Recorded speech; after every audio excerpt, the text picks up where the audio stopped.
Well, and that has happened. I have friends who have reached out and said, "Tell me what it's like. What should I think about before I make this decision?" And You just say, "Don't Run the other way. I don't need any more competition. Don't do it." I just tell them that it can become an expensive hobby if you're not willing to put in the work. You can't think of it as easy money. It's not just it's not an easy ride. And so if you don't really want it, then don't do it. Welcome to the Real TFC podcast, where we educate and give different perspectives on the local real estate trends from business owners, professionals, and others as we navigate the ever-changing world of real estate. I'm your host, Chris, and alongside of me here is my co-host, Michelle, as we dive into the twists and turns of the complex real estate world. How you doing today, Michelle? I'm doing well, Chris. Great. Hey, let's go back in the day when we were new agents. I shouldn't say original because we weren't the original, but let's new agents. And what would you probably go back and tell yourself that you should be doing as a new agent to really get your business going? One of the things I didn't do early on, which I think maybe a lot of new agents don't, is I didn't put systems in place right away.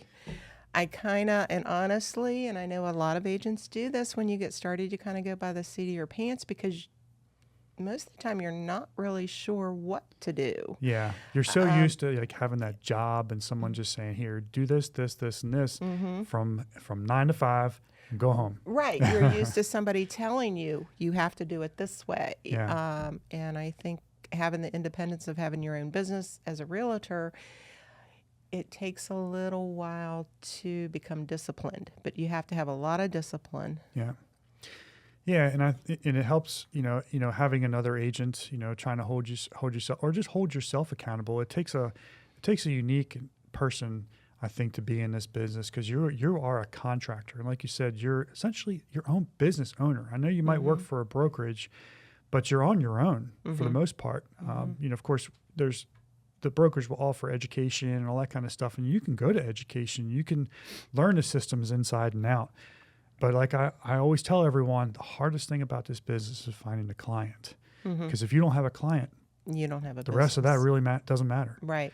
Well, right. Exactly. Our guest today is going to tell you her challenges and struggles getting into the business and how she's, I'd say, become pretty successful at what she's doing. And she's been a really hard worker at it.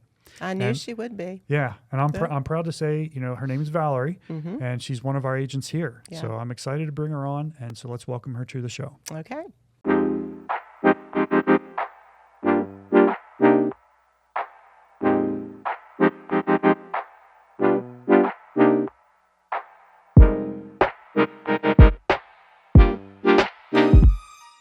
All right, welcome to the show. We have Valerie Clark. How you doing? I'm doing well. Good. Thanks so much for taking time out of your busy day and coming here onto the show. Thank you for inviting me. Yeah, great. So, all right, tell us a little bit about yourself before we dive into all the fun questions that I know you're just dying to answer. Tell us a little bit about yourself. And where are you from? What brought you to the area? A little bit about your family, maybe your career. Anything you want to talk about. Just dive into that. Well, I grew up in the Eastern Panhandle of West Virginia, so I've pretty much always been in the area, depending on how you define that. Okay. I've lived in all 4 states locally: West Virginia, Maryland, Pennsylvania, and Virginia. Wow. In 2009, my husband transferred here to Front Royal for work, and so we bought our first house in Front Royal in 2009. Oh, wow. Okay. Okay, well, that was a good time to buy. It 2009. was. It was a fabulous time to buy. That's good. That's good. So, I mean, kids. We have 4 kids. Okay. I can relate. 4 kids. 3 of them are adults, and so one is still at home and homeschooling. So homeschooled all of them, and I can't tell you how often there are parallels between my homeschooling lifestyle and journey and my real estate career. That's been really good. Well, really maybe fun. Maybe along this conversation we can do parallels and talk about that. Now, so your career, we mentioned real estate. That's what you're into, right? Mm-hmm. All right. Well, where are you working right now? What brokerage you with? I'm with Real TFC. Yeah, I have already mentioned that. I just wanted to put it out there again. All right. So what made you, first of all, what made you decide to get into real estate? It was honestly my husband's idea. He I'll blame it on him. Way to go. He thought about getting into real estate, and he took a class online and right away decided, this is not for me. I'm not going to be doing this. You know? Instead, he's like, this isn't for me, but this is for you. He did. He said, but you'd be really good at this, you know? And so he kind of kept on beating that drum for a while. And I had just I had 2 kids to graduate and a remodel that I was working on and a lot of stuff going on. And I just said, it's more work than you think it's going to be. I don't think he was wrong.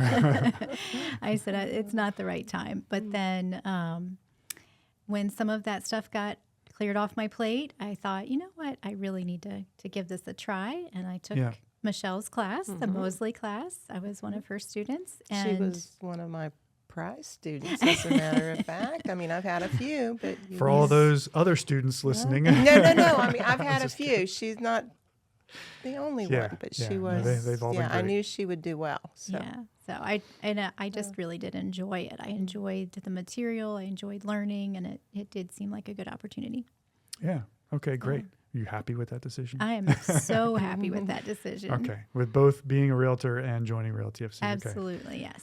Okay. Well, tell us a little bit about your real estate path.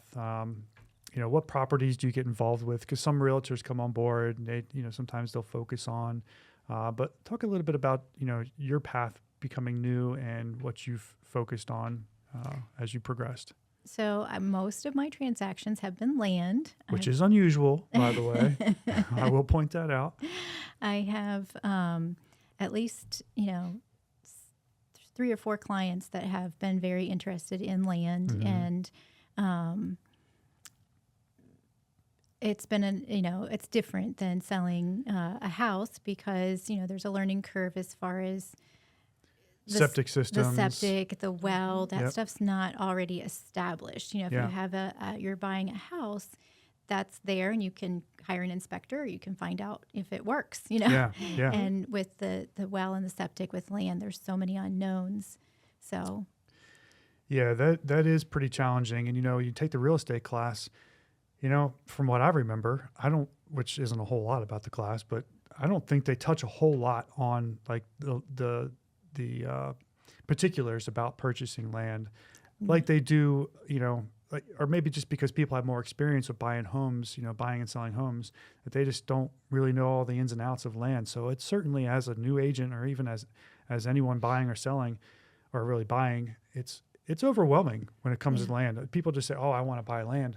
Well, there's a lot that is involved to make sure that the land is in fact capable of building a home, and not just a home, but a home that you want, number of bedrooms and those kind of things. Correct. You get into not just wells and septics, but surveys and setbacks and, so as an agent, you needed to do a lot of homework and educate yourself in order for you to properly represent your buyers. Absolutely. So, yeah. But I know, when I was working with Valerie, or we were working with Valerie a lot as she was going through the land process, and you were a very good go-getter. Like we would say, all right, contact the health department, and you would just contact them. And so I think, it takes that kind of motivation, attitude that, you get a direction and you go out and you do it, and not just be intimidated by the process, because land certainly can be intimidating. Yeah. And the fact that you tackled that, not just because it was your first transaction, but it was several that you kept getting over and over again. I was like, how is this happening? And as you went on each one, it just got, you got more focused because you knew what you were going after. Right. Yes. Yes. So that's good. So you do residential, and I'm sure you'll dabble in commercial and new construction. I'm sure you get involved because with your experience of buying a home already for yourself, doing remodels. And I think you're going through an investment property right now where you're going through a pretty big remodel. So you've got a lot of experience there. So I think you're definitely ready and able to help anyone that's also interested in doing that. So what would you tell someone that is interested in becoming a realtor? Not someone that's new yet, someone that's, walks up to the street and says, walks up to you on the street and says, hey, I think I'm interested in getting into real estate. What would you say? Well, and that has happened. I have friends who have reached out and said, "Tell me what it's like. What should I think about before I make this decision?" And you just say, "Don't run the other way. I don't need any more competition. Don't do it." I just tell them that it can become an expensive hobby if you're not willing to put in the work. You can't think of it as, easy money. It's not just it's not an easy ride. And so if you don't really want it, then don't do it. Yeah, because when you talk about expenses, there are expenses. You go get a 9-to-5 job, and I'm sure there might be expenses like you gotta put gas in your car, right? Those kind of things. But you have to be a member of different associations, which can get pretty pricey. Your national, local, and state associations. You have to pay to get your license. Potentially there could be signage that you have to purchase. There could be business cards that you have to purchase. If you want to attend a bunch of educational classes, sometimes they're free, sometimes they're not. Pay for that. And you pay for that. And guess what? You haven't sold anything.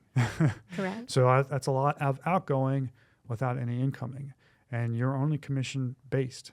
So if you're not selling anything, that can weigh pretty heavily on your pocket after a while. So that's something that you should absolutely consider, before waking up one morning and say, I'm ready to make a career change. I'm going to go be a full-time real estate agent.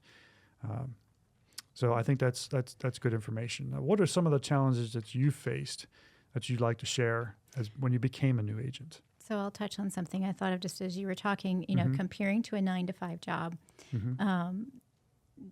Bigger Pockets podcast, David Green has written a book for real estate agents, and I might have told you this before, but there's an illustration in his book called Sold about a 9-to-5 job is like being on a swim team, and you have a coach and you have your work kind of cut out for you. You have a swim lane that you swim in, and you're told what stroke to use and when to show up for practice and all of those things. And you still have to put the effort in. You still have to do it, but the work is cut out for you. And he said being a real estate agent is like being dropped in the ocean.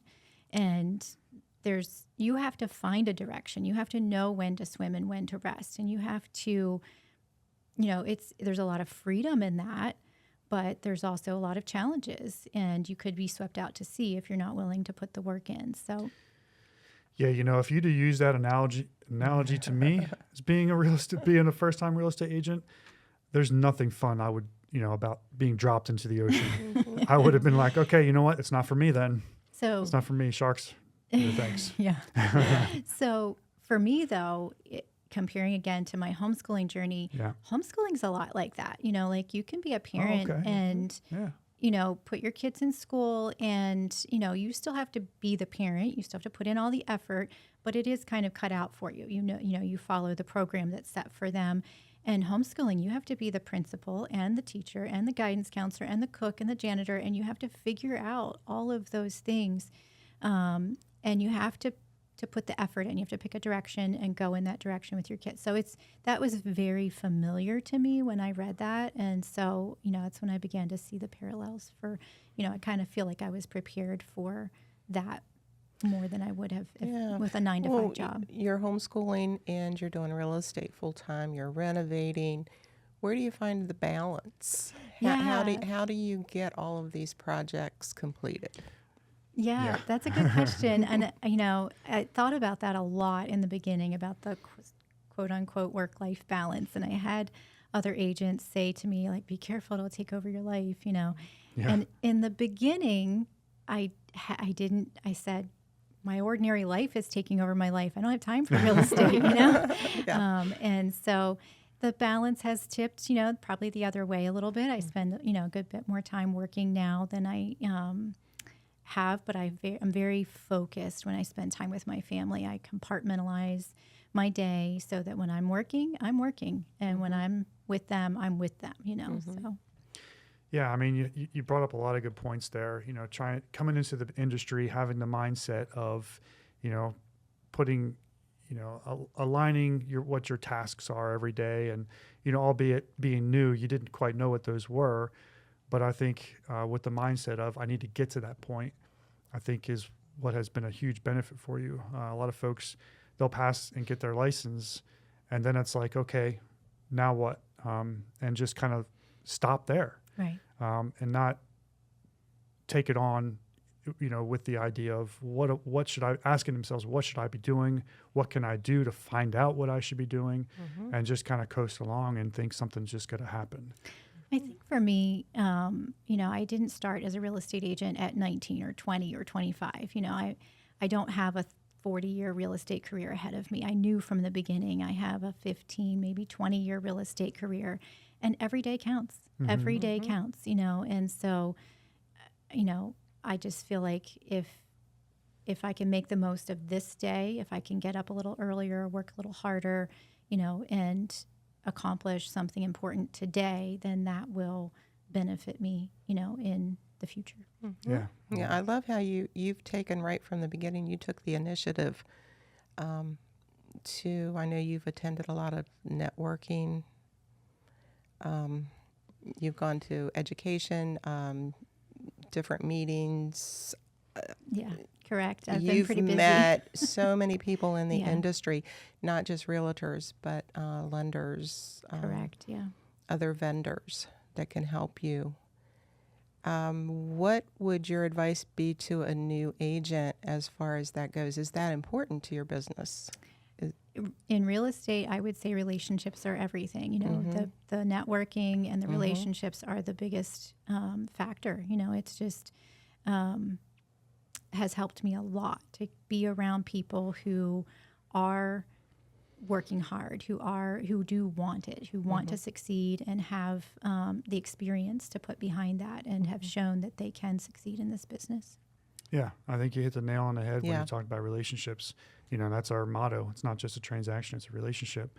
And I think if you build those relationships, those folks want to help you, just like you want to help them. Correct. So the synergy there, I think, is a good point that you bring up, that a lot of new agents should get out and make those kind of relationships, because us being in this industry, we tend to also thought to have some insider knowledge of electricians, plumbers, all those kind of things. And if folks don't know that, but that should be the case, and we should be able to refer folks that can help them with those kind of things.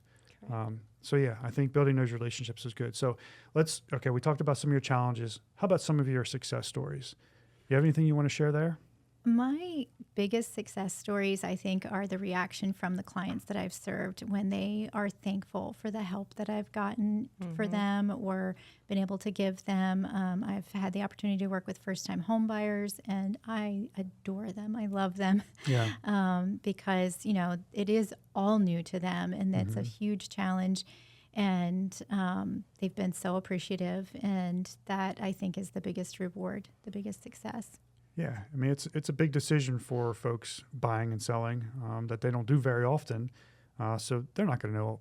I mean, most typically don't know all the ins and outs. So it's nice to be able to see someone be so excited about, getting it accomplished and moving on or moving in.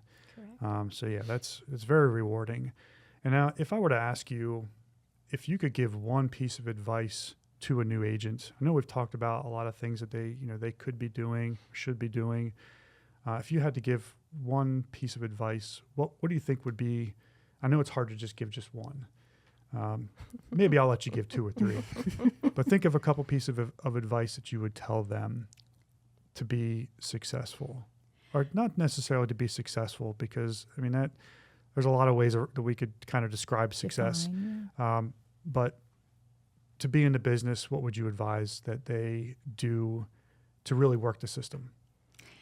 I would say that it's helpful to be disciplined in not just one area of life, but in every area of your life. If you can learn to be disciplined in terms of your wake-up time and your diet and your exercise, You had to throw in diet and exercise. I know, right? It doesn't seem like it's related, but it so is. Like, it has made the biggest difference for me to become disciplined in those areas. Has made the difficult things in my real estate career so much easier. It helps me to focus. It helps me to function at a higher level and to accomplish more. Now, did that come naturally to you? Are you typically a disciplined person, or did you have to work on that? It's a little bit of both. I think I typically have been a disciplined person, but I had areas I needed to work on. Mm-hmm. Yeah, I think if you talk about other podcasts and other folks that have been successful, when I hear about other very successful folks, they do a lot of those kind of things. They're very disciplined. Like they'll wake up early in the morning, they'll meditate. And when you hear these stories about the different successful people, it's very similar. Like they're doing a lot of the same things. So they're not reinventing the wheel. It's not like they've done anything different. It's just you're doing it. And it's hard, it's hard to get in that mindset of being disciplined. So, they meditate, they read a lot of books, and they take time for their health, their diet and exercise, unfortunately. But yeah, all those things I'm rolling my eyes about, which I should be doing. But yeah, I think that's a great point that you bring up. So we're going to switch gears a little bit. We're going to get your opinion on a few things. Okay. What would you say, or how would you say the market is right now, in your opinion? There are definitely houses buying and selling, being sold, and some of the ones that I've seen are getting multiple offers. They're going over asking. Yeah, so still happening. It's still happening. It's a great time to sell. Inventory is low, and there's no doubt it's challenging to buy, but interest rates won't stay what they are forever. They will go down. Probably not as low as they have been, during COVID. COVID rates are not coming back. I think more people are coming to terms with that. And it's always best to make the decision that's right for you, for your family, for your circumstances, and, to work within what you can afford. And, I think there's a lot of people that are going to have to, if they want to move and they have a need to move, they might have to lower their expectations. It doesn't have to be HGTV, worthy. Well, I wish it was, because I showed 3 houses, you pick one. Right. It doesn't quite work that way. Yeah. Yeah. No, that all good perspective. Yeah. So, some of the pressures that buyers are feeling are supply and interest rates, of course. And, in my mind, from an economics point of view, you feel like interest rates are a little bit up. Your prices of houses should be coming down.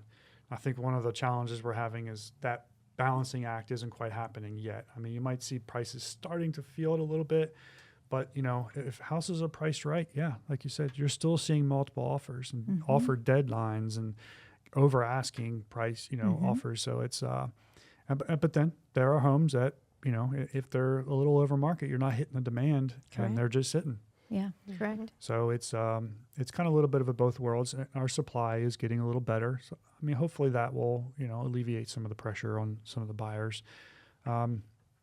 Now, for you personally, where do you see yourself? Because how long have you been a real estate agent? Since 22. So 22. December 22. So about a year and a half. Okay, great. And what would you say you see yourself in the next 5 years? That's always a tough question. One that it's a challenging one, because it probably will never come to fruition. But where would you like to see yourself in 5 years? Well, I do have goals. Yeah. I am currently completing the GRI certification, so I plan to have that. Yeah, that's a good one. I'm going to be taking the accredited buyer representation certification this summer. So I'll have, some more education, more classes under my belt. But I would also like to get my broker's license when I'm eligible for that. And I hope to buy and sell real estate, to have more holdings of my own, more experience in that regard, and to help other agents, as we've talked about, new agents and other agents to build their careers as well. Yeah, and just so folks know, GRI is the Graduate of Real Estate Institute. Is that right? Yep. Okay, and that's a pretty extensive training. It's like what's 12 classes, I think. Is that about right? Think so. Yeah. Yeah. So that's a tough one to get, but certainly one that's very informative. And of course, getting your broker's license, you need 3 years as a salesperson before you can get that. So good stuff. Those are good goals.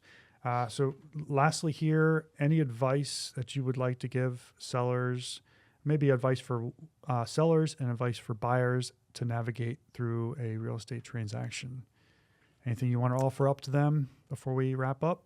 Well, have patience for sure. For both, right? Buyers and sellers. For both, patience and have faith, when the time is right, it will happen. Yeah. And, there's never really a right time to buy or sell unless it's the right time for you. And we can make it happen. We can work through whatever it takes to get to that point.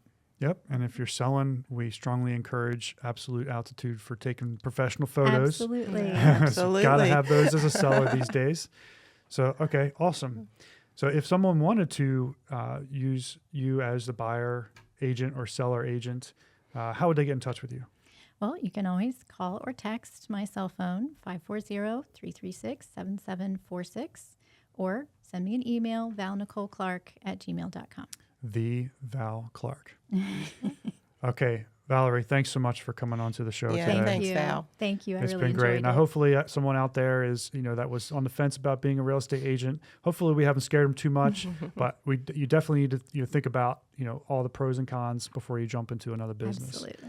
Okay. Well, thanks for tuning into the Real TFC podcast. The key to success is knowledge and relationships. So please like, share, and subscribe, and catch you on the next episode of the Real TFC podcast.